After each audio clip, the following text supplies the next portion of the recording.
I have lived in this house for more than 40 years, and every wall, every creaking floorboard, every window that rattles when the wind comes from the north still carries the memory of my hands. I laid the foundation myself back when I was 35, pouring concrete after long shifts at the factory, my back aching but my spirit unbroken, because I wanted something solid and lasting for my family. Back then my wife Eleanor was alive, radiant and determined, and together we dreamed of filling this place with warmth, laughter, and the smell of bread fresh out of her oven. It was not a large house, nothing fancy, just a modest 3-bedroom with a wide living room and a porch where we drank coffee in the mornings, but it was ours in the truest sense of the word. Every piece of furniture, every picture frame, even the old curtains in the kitchen were chosen and hung with love. That was a lifetime ago, and yet, when I walk from room to room, I can still hear the echoes of Eleanor humming while she folded laundry, or the sound of my daughter's giggles as she chased the family dog across the carpet. Those memories have kept me company in the quiet years after Eleanor's passing, when the house seemed too big and too silent, and I thought that at least my daughter would always know that this was home, not just mine, but hers too. I am 76 now, and time has carved its lines across my face and slowed my steps. But I never lost the pride of ownership, the deep conviction that this house is the anchor of my life. I do not travel much anymore. I rarely go farther than the grocery store or the library downtown. Most of my days pass in quiet routines. I rise early, though there is no longer anyone beside me in bed, and I make myself a pot of coffee the way Eleanor used to, though it never tastes quite as good as hers.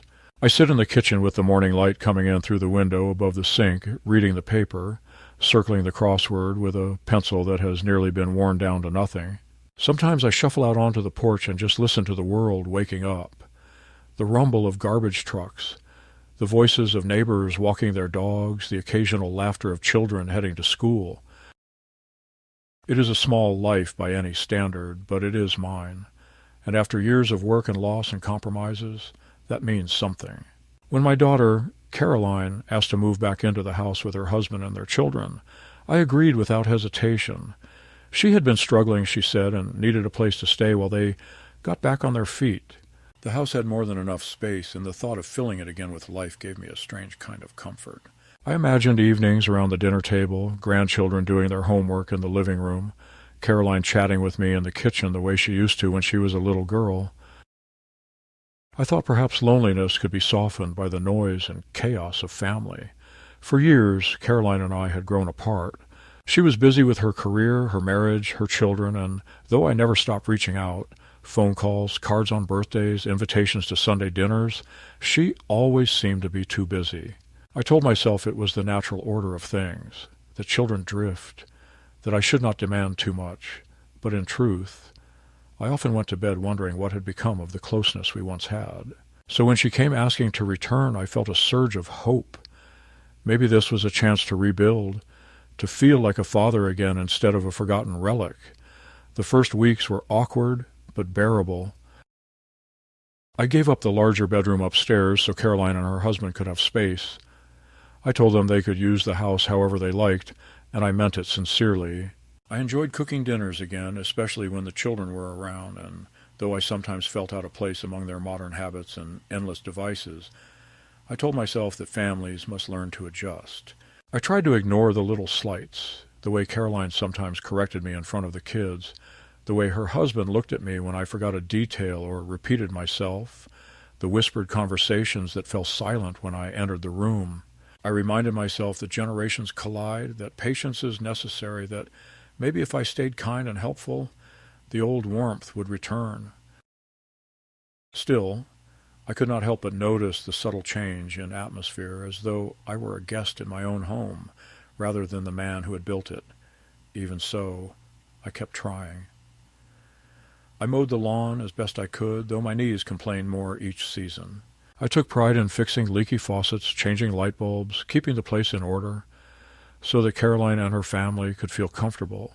At night, when the house was finally quiet, I would sometimes sit in the living room by myself, running my hand along the back of the couch, remembering when Eleanor had insisted on buying it despite my protests about the cost.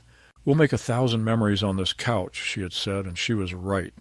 We had birthdays, holidays, quiet nights with books, and loud ones with laughter all in that very spot. To me, it was never just furniture. It was part of our life. But I noticed that Caroline seemed to treat it differently, as if every object in the house was hers by right, not by inheritance of love or memory, but by assumption that she now controlled the space. Little by little, the tone of her voice shifted from request to command, from affection to irritation, and I began to wonder if moving her in had been a mistake. I am not a man prone to dramatics. I spent decades working long, honest hours as a machinist, the kind of job where your worth is measured not by words, but by what you produce. I raised my daughter with discipline, but also with tenderness. Eleanor often told me I spoiled her, that I gave in too quickly, that I was too quick to forgive her tantrums. Perhaps that is true, but she was my only child, the light of our lives, and I could never bring myself to deny her much. Even when she grew older and made choices I did not understand, I supported her as best I could. That is why it cuts so deeply to feel not only unwanted, but resented, inside the very home I built. I tell myself that perhaps it is temporary, that perhaps the stress of modern life weighs heavily on her, but in the quiet of night I feel the truth pressing down. Something has shifted between us, and not for the better. The house, though filled with people again, has never felt lonelier. Where once I could close my eyes and hear Eleanor bustling in the kitchen, or Caroline as a girl singing to her dolls, now I hear doors slamming, television blaring, arguments in sharp voices that do not include me. I walk carefully, trying not to intrude, retreating more and more into the small corner of the house that still feels like mine. And yet, despite all this, I hold on to the belief that family is family, that perhaps if I endure the coldness and the slights, there will come a day when Caroline looks at me again, not as a burden, but as her father. I cling to that hope the way a drowning man clings to driftwood, because to give it up would be to admit that I am truly alone in the world, and that thought is more terrifying than any insult or injury. It happened on a Thursday evening, the sort of evening that had once been sacred to me and Eleanor, because Thursdays were our quiet nights together, a small ritual we had invented after long weeks of work and household responsibilities, when we would sit down in the living room, pour ourselves a cup of tea, and allow the world outside to fade while we watched the evening news or some old movie. I still keep that ritual even now, even without her, as a way of pretending that I am not as alone as I feel. That night had been no different at the start. The day was ordinary, the house unusually quiet, the grandchildren upstairs in their rooms, and Caroline in the kitchen scrolling endlessly through her phone, while her husband, Alan, sat with a laptop at the table, tapping furiously as if every keystroke was a matter of life and death. I had eaten a light supper earlier, and, as the clock passed 7, I walked slowly into the living room with the intention of sitting on the couch to watch the evening news. The couch to anyone else might have seemed an ordinary piece of furniture, slightly faded from years of use, but still sturdy, with cushions that sagged in the middle from decades of family gatherings. To me, it was a vessel of memory, the heart of the house where birthdays had been celebrated, where Eleanor and I had fallen asleep side by side after long days, where Caroline herself had curled up as a little girl with storybooks and whispered secrets. It had never occurred to me that sitting down on it could, one day, spark a storm.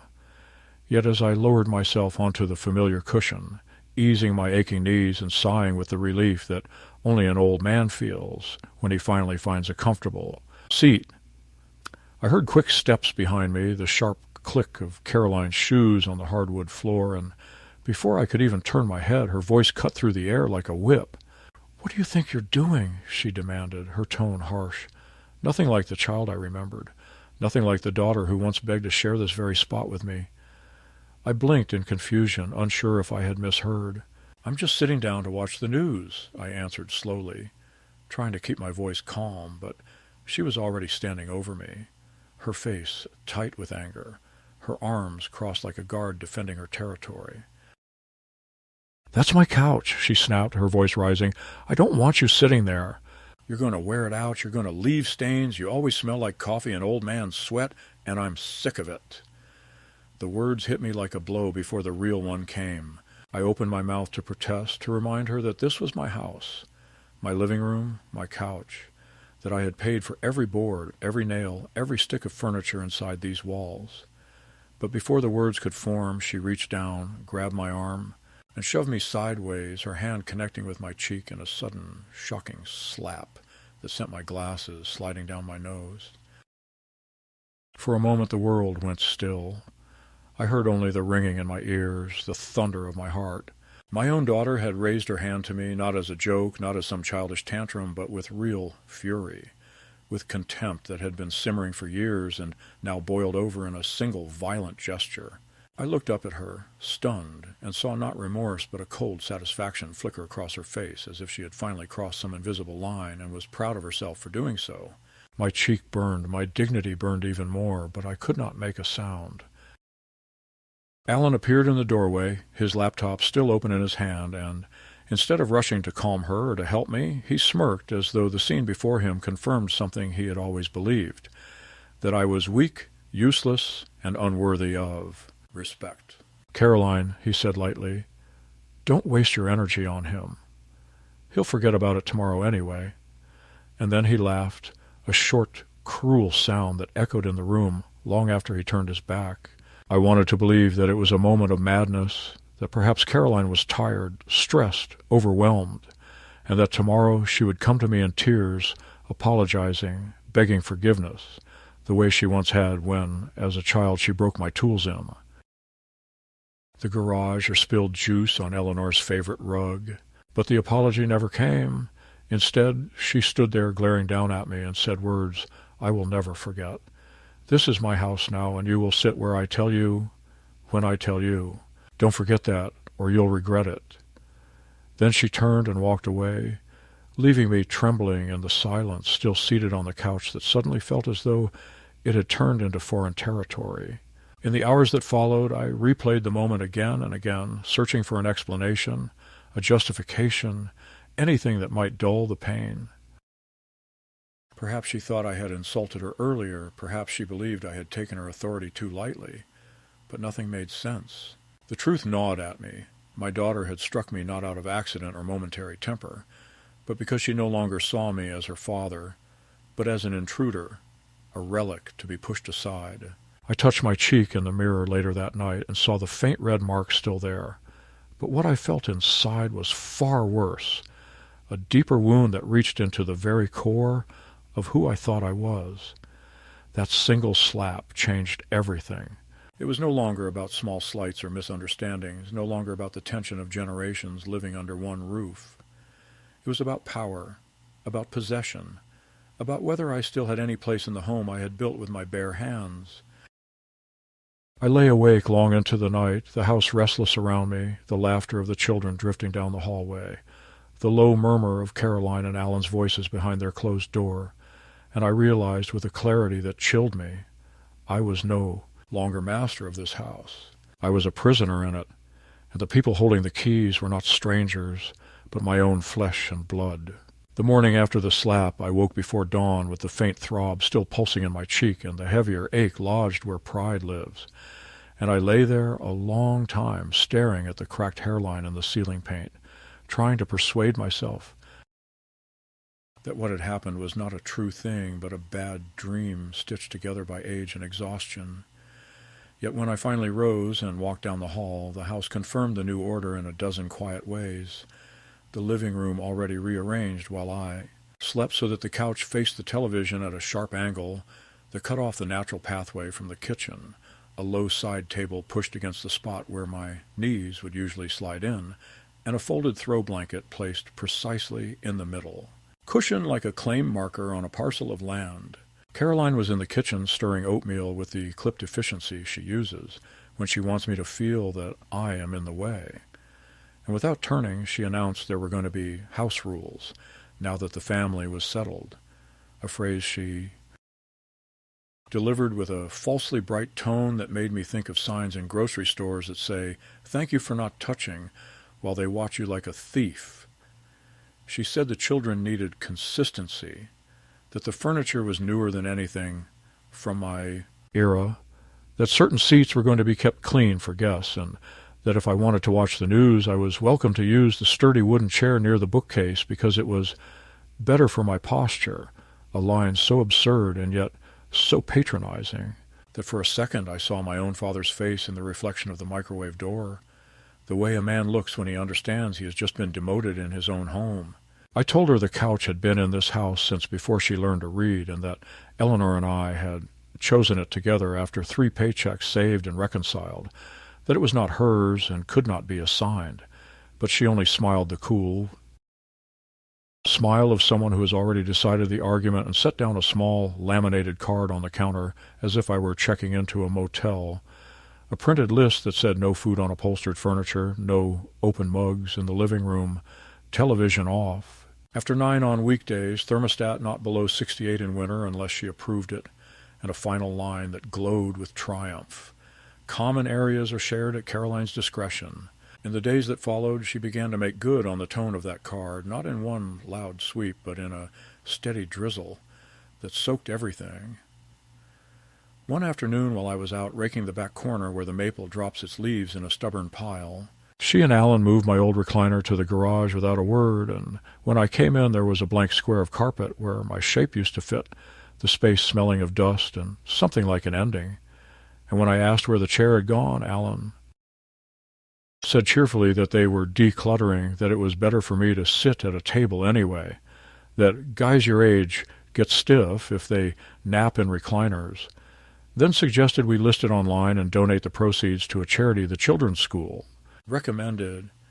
The next morning I opened the garage to check, and the chair was already gone, replaced by plastic bins labeled with Caroline's handwriting, seasonal decor, emergency supplies, ski gear. Nobody uses, like a neat little map of how a life gets crowded out. Small liberties multiplied, the remote control migrated to a tray in their bedroom, supposedly to keep it from walking off, and if I wanted to turn on the television I had to ask for the app on my phone, which Alan had set up. So the show history. Reported to his account, a joke at first, he said, but the laughter never came. My toolbox, which had lived under the workbench since Reagan was president, vanished one weekend during a garage sale I had not been told about, my name scrawled in blue tape on a few dusty items like a memorial, when I asked after the torque wrench. My brother had given me on the day we installed the porch railing. Alan said a young couple needed it more than I did, and then changed the subject to shipping delays and supply chains, as if the wrench were a global commodity rather than a piece of the past. Food became a field of control so gradually that I almost admired the strategy.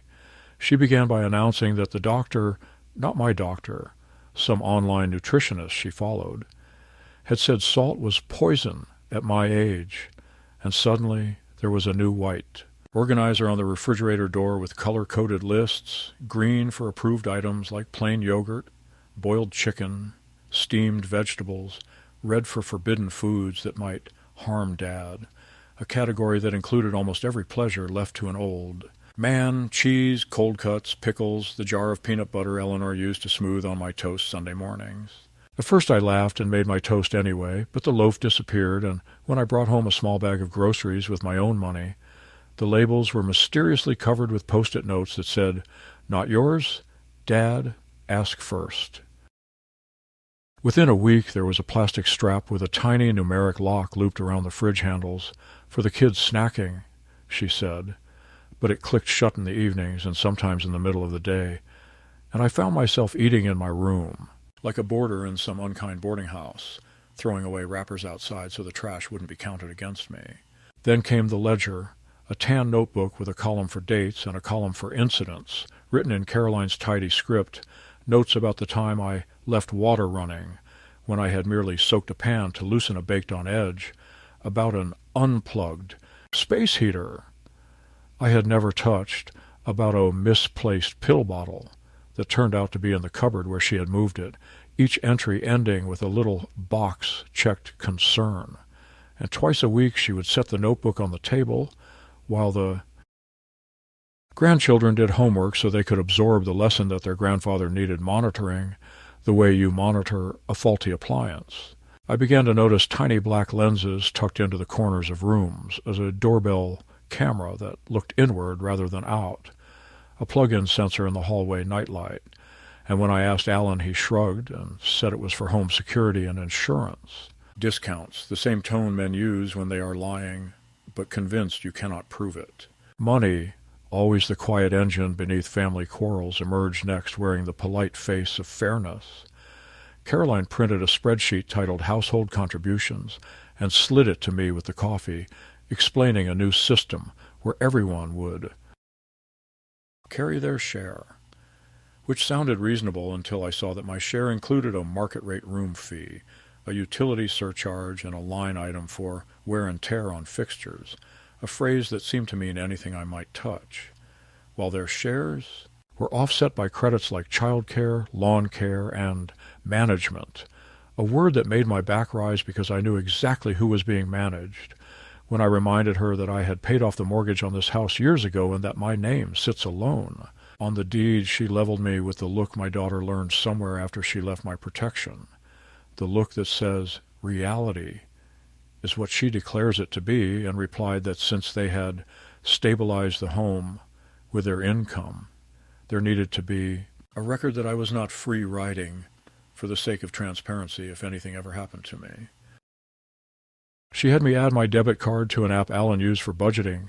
The first month I watched as automatic transfers drained my account on the 1st and 15th, and when I objected, she sighed and asked me not to make a scene, that the kids were listening, that I could always opt out if I preferred to shop for and cook my own food, an option that had been effectively closed by the padlocked refrigerator and her new rule about not using the stove unless someone supervised.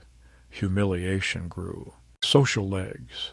On a Saturday, when her friends dropped by with craft beer and a child's birthday gift, she turned the living room into a stage and me into a cautionary tale, telling them in a breezy voice to excuse the mess because Dad's sundowning again, as if the shadow of dementia had already fallen across me, then recounting the supposed faucet incident with a flourish that drew sympathetic gasps. And when I tried to correct the record, she laid a hand on my shoulder and said gently that contradicting people was one of my symptoms, which made them smile at me with the soft pity wielded by the comfortable for the inconvenient. The grandchildren learned the cues quickly. My grandson, who once asked me to show him how to replace a bicycle chain, rolled his eyes when I reached for the remote and told me to sit in the grandpa chair, meaning the wooden one, and my granddaughter, sweet as sugar, when we baked cookies 2 summers ago, told a visiting friend that I was kind of forgetful and that her mom had to keep me from making bad choices, the phrase a child picks up from listening at doors. Yet there were flickers of rebellion in the boy's eyes when he walked past me on the porch and slipped a granola bar into my hand without a word.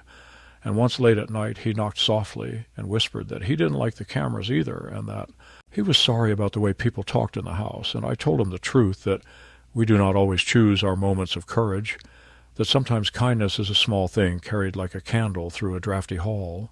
Some evenings I escaped to the porch with a sweater and sat watching the streetlights blink on while the furnace cycled between stingy settings, the thermostat sealed in an opaque plastic lockbox that made the hallway look like an office lobby, and the air in the bedrooms cooled to a meanness that felt deliberate.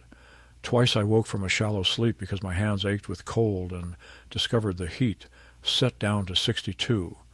And when I asked, Caroline said the utility bill had spiked and that I needed to be mindful, and when I reminded her I had covered the winter bills every year since she returned, she murmured something about allocations and drifted away. I considered packing a bag and going to a motel for a few days, but the very thought made me feel as if I were surrendering the last undefended outpost. And besides, it is one thing to leave a place where you rent a room, and quite another to walk out of the house your wife once filled with warmth and the young version of your daughter once filled with laughter. Instead, I went to the narrow file drawer in the den where we keep family papers and pulled out the battered manila envelope that holds the closing documents, my reading glasses perched on my nose, and I traced my name where it appears, the notary's. Stamp, the date, the legal description of this plot of earth. I put the papers back, but with a new tenderness, the way a man returns an heirloom to a cabinet after polishing it, and told myself that whatever madness had seized my daughter, there were facts in the world as solid as poured footing.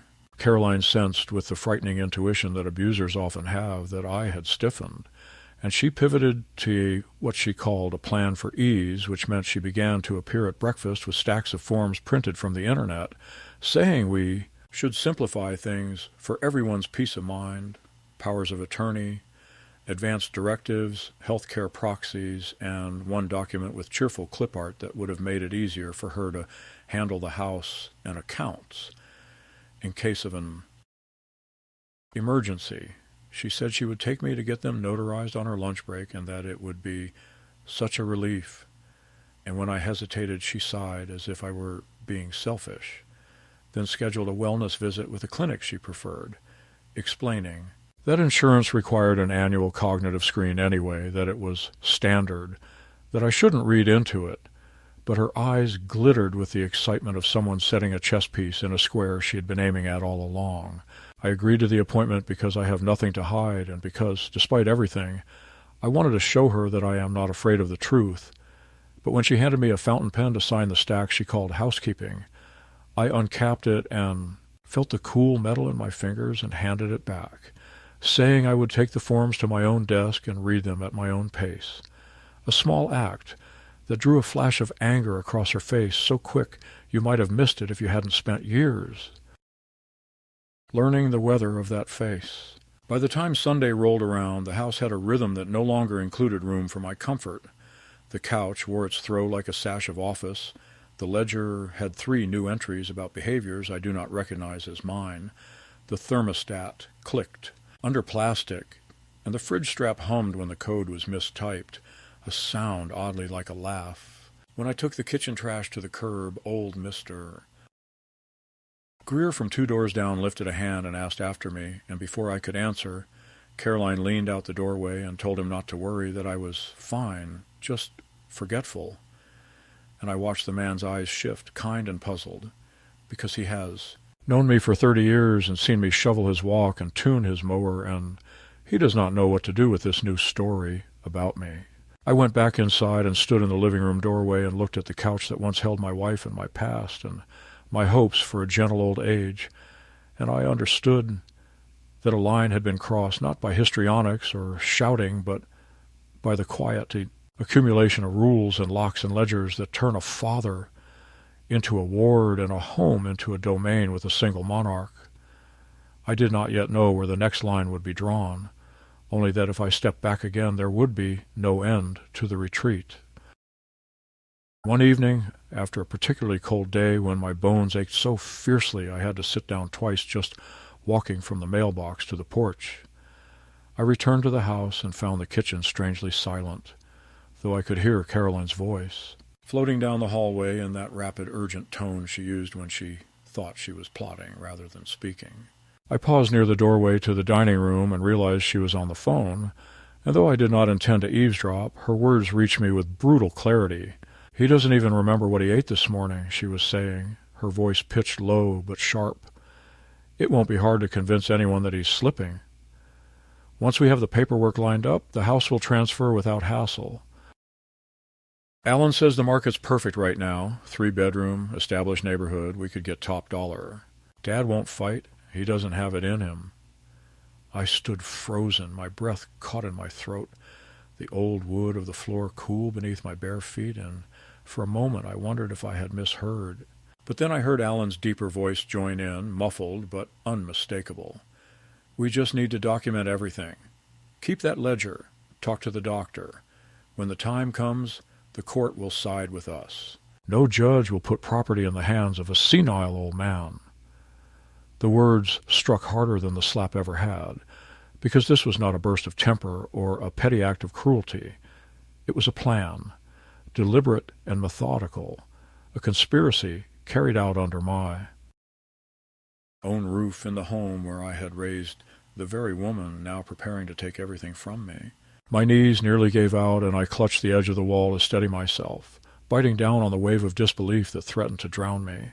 I thought of Eleanor then, of how fiercely she had guarded this house, how she had once told me that no matter what storms life brought, these walls would be our shelter, and I imagined her horror if she could see what had become of it, how her, Daughter had grown into a stranger willing to brand her own father incompetent for the sake of profit. I retreated quietly to my room, my heart pounding in my chest, the shadows of the hall stretching long and thin, and I sat on the edge of the bed staring at the worn quilt Eleanor had sewn, my hands shaking. The truth had revealed itself at last. They were not simply trying to control me or impose their routines. They were laying the groundwork to strip me of my rights, to erase me from the very home I had built nail by nail, board by board, until I was nothing more than a sad old story told to neighbors about the man who couldn't manage any more. It was not a misunderstanding. It was theft disguised as caretaking, betrayal disguised as responsibility. The following days I watched them differently, with the sharp eyes of a man who realizes he is under siege. Every time Caroline scribbled in that ledger, every time Alan adjusted the thermostat lock or scrolled through his phone, with a smirk, I saw the pieces of their strategy falling into place. They began leaving medical pamphlets on the table, glossy brochures about dementia and elder care facilities, as if planting seeds for an inevitable transition. Caroline would ask me questions in front of the children. "Dad, do you remember what day it is?" or "Where did you put the mail?" with a tone that made it clear the answer didn't matter, only the appearance of confusion. When I answered correctly, she would dismiss it. When I hesitated, she would exchange a look with Alan that said more than words ever could. One night, after I had retreated early to my room, I overheard Caroline tell Alan that she had already spoken to a realtor friend, that as soon as the house was in her name, they could renovate, knock down a wall, make it open concept, maybe even add a pool if the lot allowed. I lay there in the dark, fists clenched, every word cutting into me. This was not about family, not about care, not about concern. It was about profit, about claiming what they believed was theirs by right. As though decades of my labor, my sacrifices, my loyalty to this family meant nothing compared to the glimmer of money in their eyes. The most painful part was not their greed, but the certainty with which Caroline spoke, the absolute conviction that I would not resist, that I was too broken, too tired, too weak to fight.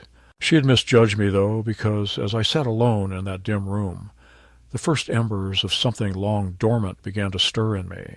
I remembered the years of working double shifts to afford the mortgage, the winters when I patched the roof with my own frozen hands, the nights Eleanor and I lay awake worrying if we could provide for Caroline's future. All of it had been done for her, to give her stability, a home, a sense of belonging. To realize that she now intended to erase me to claim the fruits of that labor was unbearable, but it also lit a fire I thought had gone out with age. I resolved then that I would not be passive, that I would not let them strip me of my dignity or my home without a fight. The betrayal had reached its peak, the line had been crossed, and though I felt fear gnawing at the edges of my resolve, beneath it pulsed something stronger, determination. I knew I had to be careful, had to watch, had to gather my own kind of proof. But for the first time in months I felt a strange clarity, a reminder that though my body was failing in places, my mind was still my own, sharp enough to see through their lies, strong enough to act before it was too late. That night, as the house settled into uneasy silence, I pulled the envelope of property documents from the drawer again and spread them across my bed, running my finger over each line, each signature, each stamp. My name was there, firm and undeniable, a bulwark against their schemes, and I whispered to myself that I was not yet defeated, that they might have underestimated me, and that if they wanted to wage war in my own house, then I would meet them with a fight they did not expect. The days after that night unspooled with a determined slowness that felt less like time passing and more like a vice tightening, each turn invisible to anyone who wasn't living inside it, and I learned quickly that a plan like theirs does not arrive with fanfare or blunt declarations. It seeps into a life through 100 small intrusions until the walls no longer belong to you and the language people use to describe you has shifted, almost imperceptibly at first, from who you are to who they need you to be. I woke to find the hallway lined with plastic organizers labeled with Caroline's tidy script, medications, routines, incident log, emergency contacts. And though at a glance it resembled competence, the kind of cheerful order one might admire on a television show about tidy living, I felt the insult concealed beneath the pastel tabs because my name appeared on each card as if I were a project to be managed, rather than a man who had paid for the roof above these labels. Alan installed 2 more cameras, one tucked behind a philodendron that Eleanor had once coaxed through winter with warm water and soft words, and another disguised as a smoke detector in the living room. And when I asked what the purpose was beyond the doorbell and the motion lights and the rest of the armory, he smiled as though we were partners in a joke and said the insurance company was piloting behavioral discounts for elder households. A sentence so slick it slid past your ear if you were not careful, and I watched him test the angle by waving at the couch I'd been banished from as though he were greeting an audience. Caroline escalated the theater of care, inviting a geriatric care manager, whose card looked expensive and who arrived with a tote bag of laminated charts and a voice made of warm syrup, the kind of voice you might trust if you had not been warned. And this woman sat at our kitchen table and asked if I would mind doing a quick screen for memory while the grandchildren colored near the window, and when I pointed out that screening is not treatment and that I preferred to discuss medical matters. With my own physician, she turned her smile a fraction tighter and asked if I felt unsafe in the home, and I understood then that every answer not only went into her tote bag, but into Caroline's ledger and, eventually, into a narrative that would frame me as the problem to be solved. A day later, a notary from the neighborhood appeared with a tin of store-bought cookies and the gentle insistence of someone who has agreed to a favor, and Caroline slid a stack of forms toward down me as if they were nothing, just routine authorizations. "Dad, we'll save you trips and calls. You know how confusing customer service can be." And on the top of the stack was a cheerful document with clip art hearts that, in language dressed to look like mercy, would have handed her broad power to transact. On my accounts, in furtherance of household stability, and I picked up my reading glasses and took my time and watched their faces hold frozen smiles as I moved line by line, and when I reached the signature space, I put the pen down and said I would consult counsel, not out of defiance but out of habit, learned the hard way from a lifetime of contracts, and the temperature in the room dropped even as the smiles stayed painted on. Their patience thinned, as patience always does when entitlement meets a boundary, and the ledger grew thicker with petty entries that made me feel like a trespasser in my own history. Misplaced keys noted as possible wandering, a damp sponge. Recorded as water left running, a sleepless night written down as sundowning episode soixante-douze, and when I asked Caroline to show me where exactly I had endangered anyone, she said that the purpose of documentation was not to assign blame, but to ensure continuity of care, a phrase so bloodless it could have been stitched into a hospital curtain. The grandchildren, who had once settled on my lap to hear about how the porch was built and how their grandmother taught me to like black coffee by sweetening it with conversation, now stood in the doorway like spectators, uncertain where to rest. Their eyes, and I never blamed them because children learn their weather from the sky above them, and the sky in this house had been seeded to rain embarrassment whenever I tried to assert an ordinary human need. Then the interventions arrived from beyond our walls, and the humiliation acquired an official letterhead. One afternoon, 2 visitors from Adult Protective Services knocked with badges and careful tones, explaining that an anonymous report had raised concerns about my safety. And when I invited them in, Caroline materialized with the ledger, her voice, tuned to the key of worried daughter, pointing out entries with a delicate finger, while Alan played a compilation of camera clips on his tablet, half moments of me staring into space while remembering a grocery list, a paused frame of me holding the stove knob for a beat longer than necessary, an angle that made me look small against the living room's width.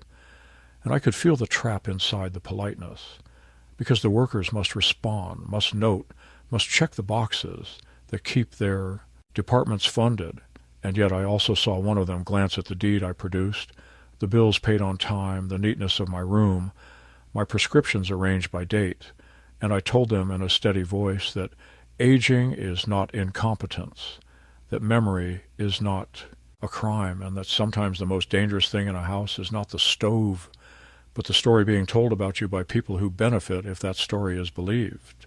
They left with pleasant handshakes and told Caroline they would follow up, which meant the file had a pulse now, and my name sat inside a system under the heading Vulnerable Adult. And I felt the rage of that phrase and the helplessness of it, too. A week later, a thin envelope from a credit union I did not use arrived addressed to me, congratulating me on my new line of credit and welcoming me to a family. And I felt the same cold bloom I had felt listening outside the dining room, because I had not applied for anything, and yet my name had walked around the world without me. And when I called the number to say there had been a mistake, the woman on the line asked for my mother's maiden name and the last 4 digits of my Social Security number, both correct in their database, and I heard the quiet clicking of a form being checked, and I thought of the stack of authorizations Caroline had slid across the table, the way Alan hovered with his laptop near my mail, the small pauses I had overlooked in the daily unremarkable. I placed a fraud alert with the bureaus, a task I remembered how to do, and a few days later, another letter confirmed someone had tried to add my name to the utility account for billing consolidation.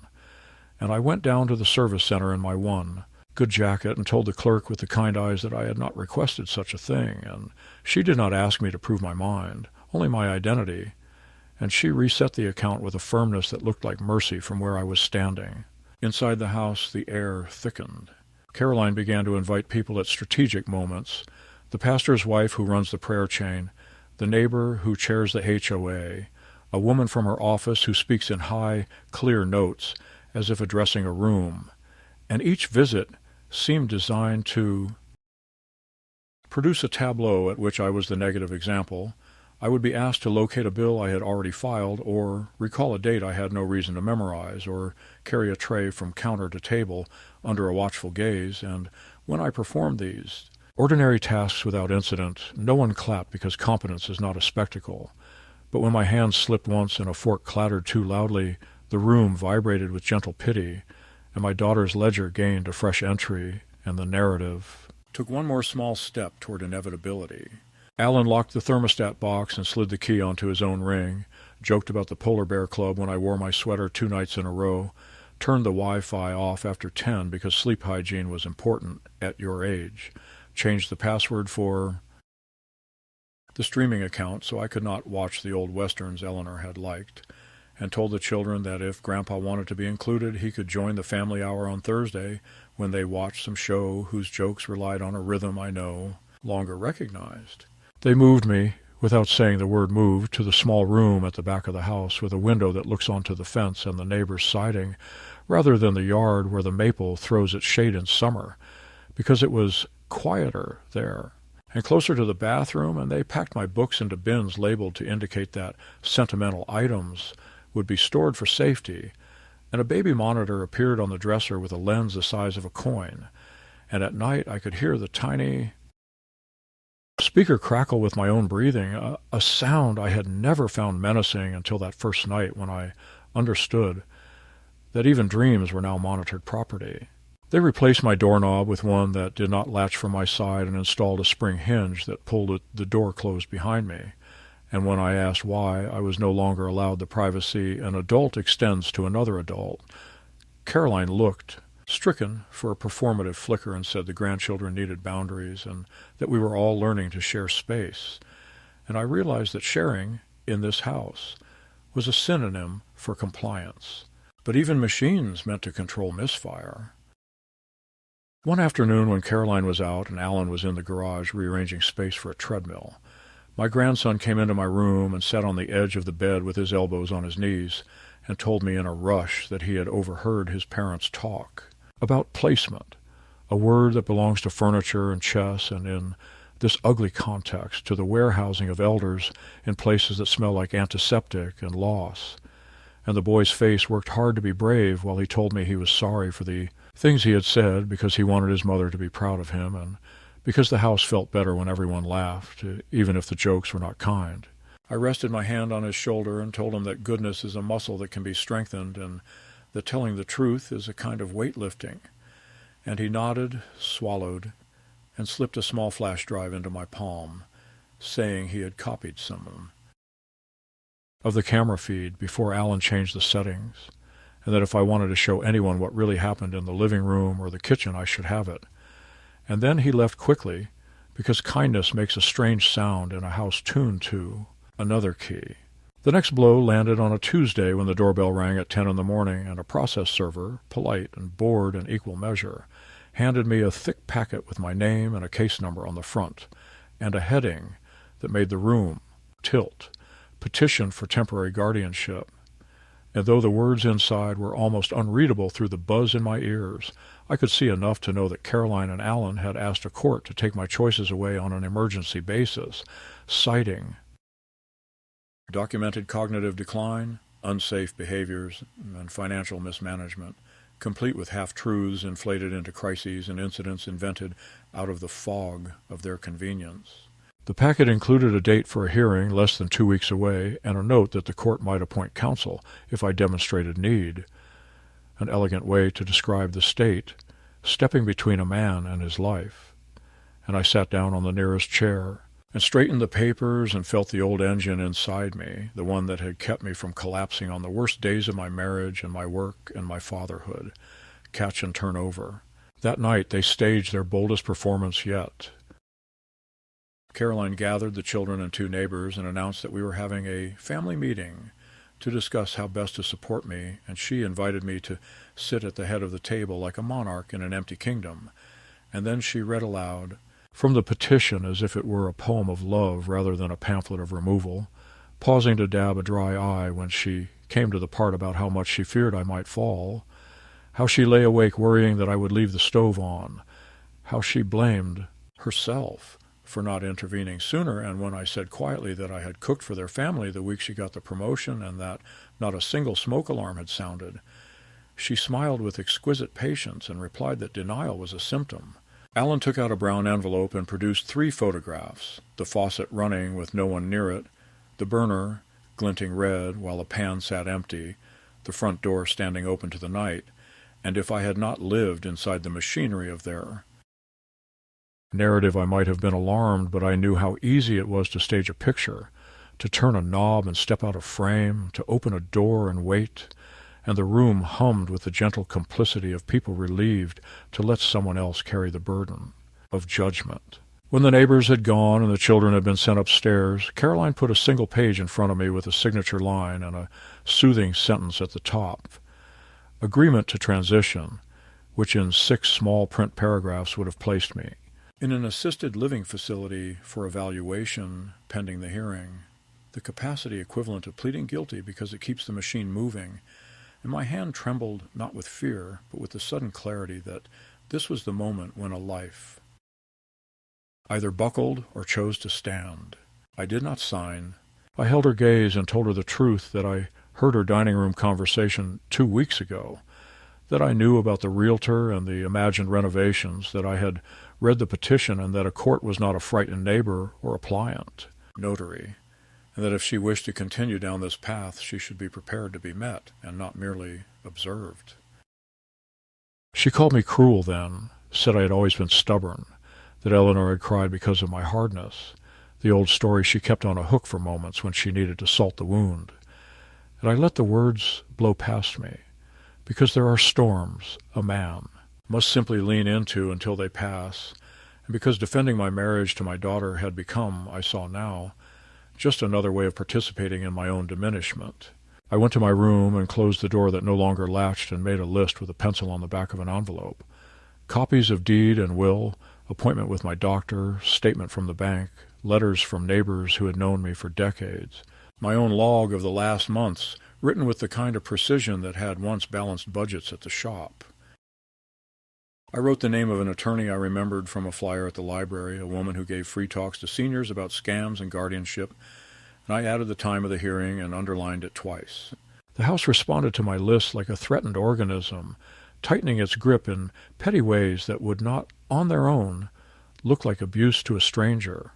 The thermostat dipped another degree, the kitchen lock clicked earlier in the evening, the Wi-Fi password changed, and the printer stopped working. My toothbrush migrated to a cup by the laundry sink, as if banishment were contagious, and I walked carefully through my days, carrying the weight of each small indignity, not as proof that I was beaten but as reminders of why I needed to hold my ground.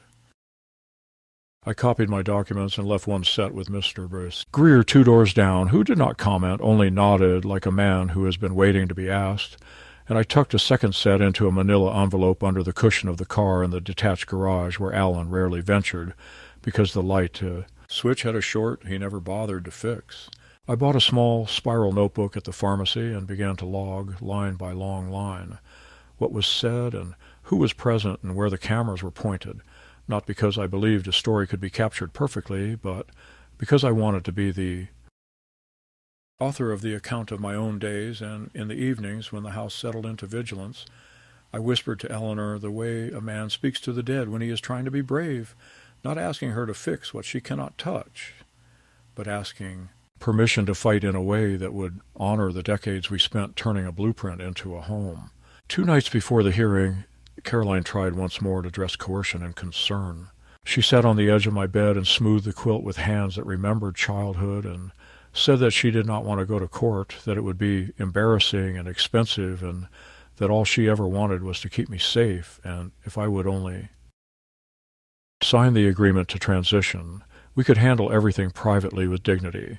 And I realized that what offended her most was not my supposed incompetence, but my refusal to be managed, to be a storyline in the narrative she had composed for herself, in which she was the exhausted savior. I told her I had made other arrangements for representation, that I would be at the courthouse on time and prepared, and something flickered in her expression then. Not fear exactly, but the irritation of a person who has discovered that the door she assumed would open to her is locked from the other side. She stood, gathered the forms, and told me gently that she loved me, and I believe that she believes that word describes the feeling she has when she thinks of me as part of her obligations. But love without respect is a velvet glove over a closed fist, and I had felt its knuckles already. I did not sleep much that night, but the sleeplessness felt different, not the feverish kind that churns you through the same 3 thoughts until dawn, but the watchful wakefulness of a man on the eve of work he knows must be done. And when the gray light came through the window and the house made its first stirring sounds, I rose, brewed a pot of coffee in the old percolator Eleanor loved because it sounded like a small train pulling into a friendly station, and carried a cup to the porch, where I sat in the same chair in which I had once cradled my daughter as a fever burned out of her, the maple throwing lacework shadows across my hands, and I promised myself that whatever happened in that courtroom, whether the judge saw me as a man or a problem, I would not surrender the dignity that remains when all the props are stripped away, the dignity of having told the truth about what happened in my house, on my couch, in my life. I arrived at the courthouse early, not because I was eager to sit beneath its fluorescent lights and be spoken about in the third person, but because I wanted time to steady the tremor in my hands and let the noise of the morning thin to something I could breathe. My attorney, a compact woman with iron-gray hair and the kind of eyes that search for the hinge in a door, shook my hand and reminded me that guardianship hearings are about capacity, not character, and that I must answer plainly and let evidence do. The heavier lifting advice that sounded simple until I considered how much of my life had been reduced to exhibits and bullet points in someone else's binder. When the clerk finally called my name, the room felt smaller than it had a moment before, the benches too close, the air conditioned to a chill that made my fingers ache. And across the aisle, Caroline sat with Alan and a lawyer who wore the smooth expression of a man confident the path ahead had already been graded for his clients. Caroline did not meet my eyes at first, but when she did, I saw something I had not seen since she was a teenager, about to lie about where she had been, a mixture of defiance and hope that the lie would hold, and the sight of it gave me both sorrow and strength, because there are few things sadder than watching your child choose a story over the truth. The petitioner's lawyer rose and began the recital in a tone designed to sound clinical rather than cruel, describing me as a vulnerable elder with declining faculties, a man who wandered the halls at night, who left water running, who forgot dates, and names, and caused distress to grandchildren who loved him, and each sentence landed with the soft thud of a pillow pressed over a mouth, because the ugliness hid beneath the cotton of concern. He offered the ledger as if it were gospel, pages turned carefully for the judge to see, and he played a short reel of video snippets clipped from the cameras Alan had seated through my house. A close frame of my hand resting on a stove knob while I gathered my thoughts before turning it. Another of me standing in the living room looking down at the couch as if I had lost something when I was, in fact, trying to name the shade of the upholstery Eleanor had argued for in the store all those years ago, and a third, shot from a cruel angle, of the front door open while I stood on the porch saying goodbye to a neighbor.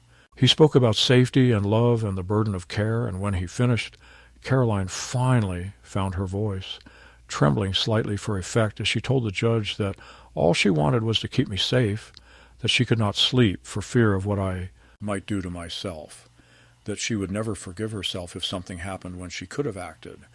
And there was a murmur from the benches where two neighbors sat, and a social worker I recognized from the visit last month took a note without looking up.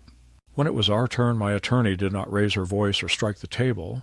She simply rose and asked the judge for permission to reset the frame, and with the first question she turned me toward the bench and asked me to explain, in my own words, how my morning begins, and I spoke of coffee measured by habit, of the old crossword and the porch, of the list by the phone where I jot appointments, and then she placed the deed in front of me and asked whose name appears there, and I read my own aloud, and something in the room shifted because the paper was not an argument, but a fact. She submitted letters from my physician and the neurologist who had tested me last month at my request, each stating that while age left its fingerprints, my memory and judgment were intact, and she offered bank statements showing bills paid on time, a fraud alert I had placed after an unauthorized account opened in my name, and a note from the utility office confirming I had reversed an attempted consolidation of accounts I had not requested. The judge read each slowly, and though his face betrayed little, I watched his eyes linger on the timeline where competence ran in a straight line parallel to the months in which the ledger grew louder. And then my attorney asked permission to play a short file recovered from a household device by my grandson. And before the other side could object, the screen flickered and the living room appeared from the very camera they had installed. Not the clipped fragments we had seen before, but a continuous minute sound and all, during which Alan walked into frame, turned a burner to high, glanced toward the hallway, and left, the red coil blooming while the room emptied, followed by the slow entrance of Caroline with her phone held low, taking a photograph, the timestamp the same as the ledger entry that had been read out as proof of my decline.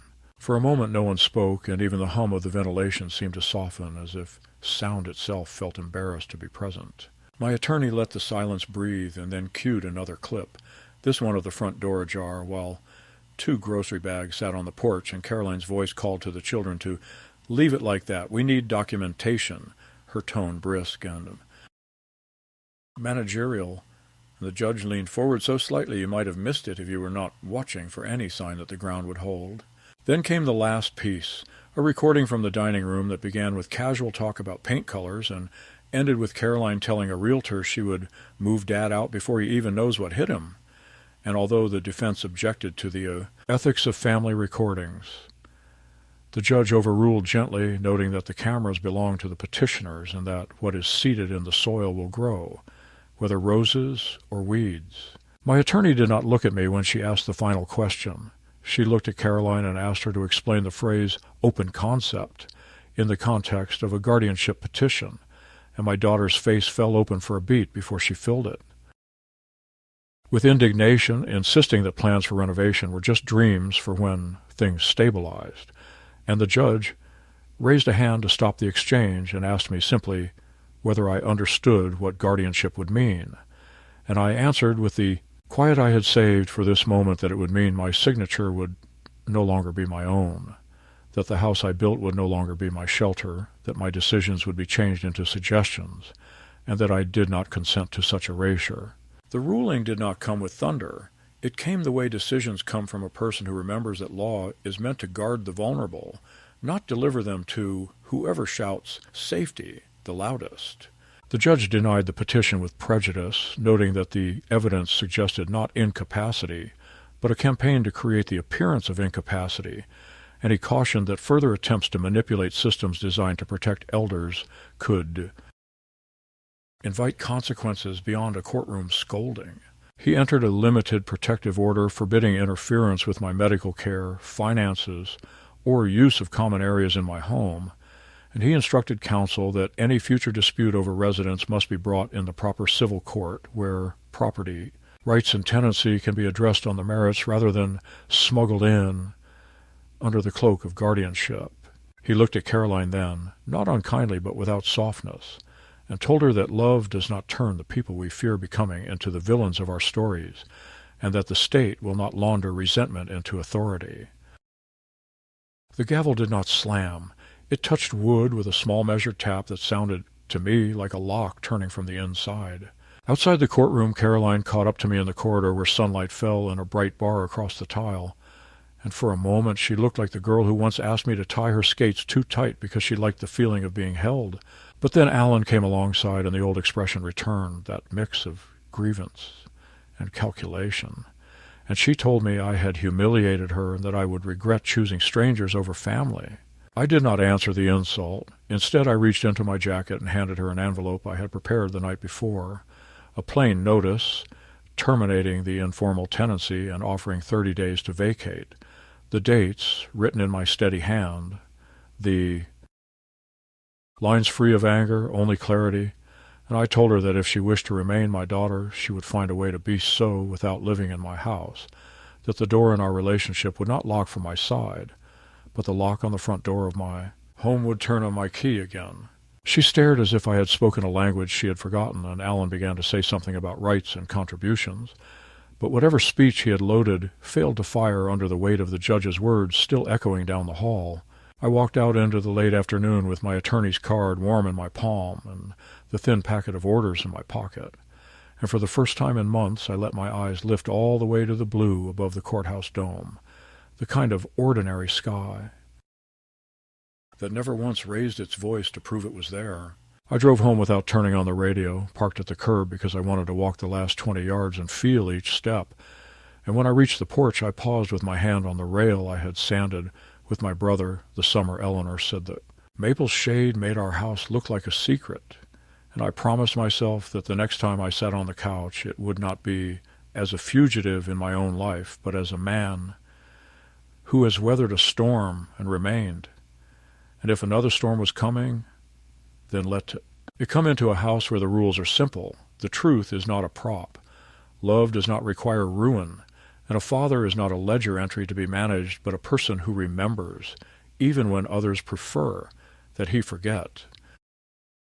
The weeks that followed the hearing moved with a peculiar mixture of slowness and finality, as if the house itself needed time to remember who it belonged to, and though the ordinary routines of life returned, the creak of the floorboards in the morning, the kettle's low whistle, the maple shadow stretching across the porch each afternoon, they all carried with them a sharper clarity, a sense that I was inhabiting them again rather than drifting as a guest in a place that had once been my only refuge.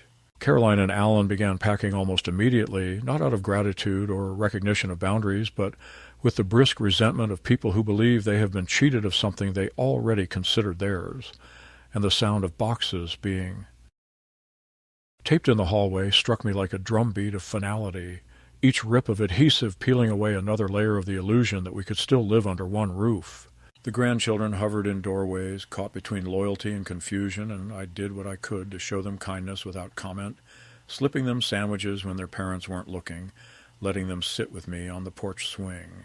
Without asking questions, they weren't old enough to answer, and when the moving truck finally pulled away one overcast morning, I felt a wave of quiet settle over the house, a stillness that was not loneliness but a long-deferred exhale. The silence was not empty, it was restorative. I found myself walking from room to room like a man reacquainting himself with a museum he had built but never toured, touching the edges of picture frames, straightening a lamp, opening the curtains wide to let the sun fall on the couch that had once been a throne of shame but now stood simply as a piece of furniture, worn but faithful, holding the indentations of years rather than accusations. I sat there one evening with a cup of coffee and allowed myself to lean back fully, no ledger watching, no camera blinking from the corner, and for the first time in too long I did not feel like an intruder in my own skin. I even spoke aloud, softly, to Eleanor as I had in my loneliest hours, telling her the storm had broken, that the walls we had built together still held, that though our daughter had tried to erase me, I had remained, and I imagined her nodding with that mixture of sadness and pride she used to wear when life was unfair, but we had endured it anyway.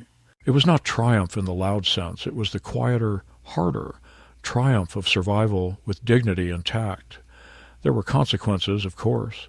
The neighbors whispered about the court case, some with sympathy, others with the wary curiosity, people reserved for scandals that remind them too much of their own families. Caroline sent me 2 letters in the first month after she left, both written in a hurried, almost childish hand, the first accusing me of betrayal and selfishness, the second begging me to reconsider the eviction and allow her to come back just until they got on their feet again. I did not respond to either. A third letter came much later, softer in tone, speaking not of property or safety, but of memories. And though I read it carefully, I folded it away without reply, because I had learned that forgiveness without change is merely a reset button for cruelty, and I had no strength left for that cycle. My grandson came once on his bicycle, breathless and awkward, to hand me a flash drive. He said he had forgotten to give back, and I told him to keep it as a reminder that truth matters even when it frightens people, and I saw in his eyes a glimmer of something unbroken, a seed that might yet grow differently from the soil he had been planted in. Life did not return to what it had been before. They never do. But it became livable in a way I had feared I had lost forever. I joined a small group at the library where men my age play chess and argue about baseball and politics with more passion than malice. And I found that companionship, even in brief doses, keeps the air from growing stale. I began cooking again, not just to feed myself, but to honor the rituals that once defined my marriage. Baking Eleanor's cornbread on Sundays, frying chicken the way she taught me by instinct rather than measure. And with each meal the kitchen grew, less haunted and more mine. I tended the yard with slow persistence, clearing the weeds that had flourished in neglect. And when the maple dropped its leaves in the fall, I raked them without bitterness, remembering instead the afternoons when Eleanor and I laughed under its branches, our daughter running through the piles without knowing the years ahead would harden her. The house stood sturdier for those small acts, and I felt sturdier too. What remained was the lesson, etched deeper than the scars of humiliation, that blood is not a guarantee of kindness, that love does not excuse cruelty, and that dignity must be defended even when it seems petty to do so. I learned that silence, the kind I practiced for months while Caroline built her ledger of half-truths, is not peace, but surrender, and that a man must speak his own narrative before others write it over him. I do not regret offering my home to my daughter in her time of need, but I regret the blindness with which I believed proximity would heal rather than corrode. And though that regret sits heavy, it also keeps me sharper, less willing to excuse. Manipulation is misunderstanding. The couch, the house, the deed. These were never simply possessions. They were symbols of a life built in sweat and patience, and reclaiming them was not about ownership alone, but about insisting that my life was not yet a relic to be managed, or a burden to be catalogued. Now, when I sit in the living room as evening stretches its long shadows across the floor, I do not see absence but space reclaimed, and I do not hear accusation but quiet, which is its own kind of music. I know I will die in this house one day, whether tomorrow or years from now, but I also know it will be on my terms, with my name still my own and my choices still carrying the weight of my signature, not the hollow echo of consent wrung out of me by coercion. I am alone more often than not, but it is a clean aloneness, not the poisoned solitude of being erased in company. And though my daughter may never forgive me for refusing her, I can live with that because I have forgiven myself for allowing it to go on as long as it did. In the end, survival is not just the beating of a heart, but the stubborn act of telling your story in full, without edits imposed by those who wish to profit from your silence. And so I sit, I breathe, I remember, and I remain, the house intact, the man intact, the truth intact,